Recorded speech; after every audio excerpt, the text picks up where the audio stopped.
नमस्कार शेतकरी मित्रांनो, मी किरण शिंदे परत एकदा तुमचं माझ्या नवीन व्हिडिओमध्ये स्वागत करत आहे. शेतकरी मित्रांनो, आजचा व्हिडिओ आपण पाहत आहोत की ई पीक पाहणी, पीक विमा कशा प्रकारे आपल्याला आपल्या खात्यावरती कसा येतो आणि काय आपल्या पीक विमाबद्दल एक थोडक्यात आपण या व्हिडिओमध्ये जाणून घेणार आहोत. चला तर आपण व्हिडिओला सुरुवात करूया.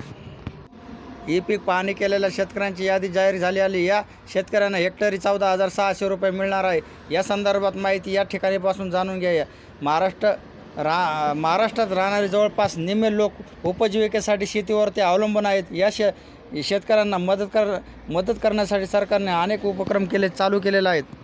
वादळ किंवा पूर यासारख्या वाईट गोष्टीमुळे त्यांच्या पिकाचे नासाडी झालेल्या शेतकऱ्यांना मदत करण्यासाठी केंद्र सरकारने प्रधानमंत्री पीक विमा योजना नावाचा उपक्रम तयार केला आहे. कार्यक्रम त्याचबरोबर त्याचा नुकसान भरपाई काढण्यासाठी पैसे देतात. महाराष्ट्रात राहणारे जवळपास निम्मे लोक उपजीविकेसाठी शेती अवलंबून आहे. या शेतकऱ्यांच्या मदत करण्यासाठी सरकारने अनेक कार्यक्रम सुरू केले आहेत. वादळ किंवा पूर यासारख्या वाईट गोष्टीमुळे त्यांच्या पिकाचे नासाडी झालेल्या शेतकऱ्यांना मदत करण्यासाठी केंद्र सरकारने प्रधानमंत्री पीक विमा योजना नावाचा कार्यक्रम तयार केला आहे. कार्यक्रमात ज्यांचे नुकसान झाले भरपाई भरून काढण्यासाठी पैसे देतात. ही पीक पाहणी केलेल्या शेतकऱ्यांची यादी जाहीर केलेली आहे. यापूर्वी केंद्र आणि राज्य सरकार विमा कंपनीला 3,000 कोटी रुपये देत होते. यामुळे पीक विमा असलेल्या शेतकऱ्यांना लवकरात लवकर 25% पैसे मिळतील असे कृषी आयुक्त सांगितले आहे.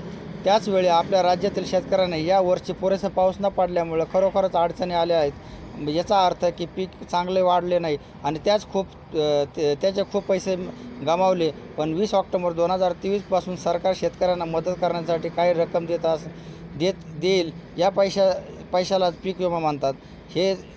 तो थेट शेतकऱ्यांच्या बँक खात्यात पाठवला जाईल.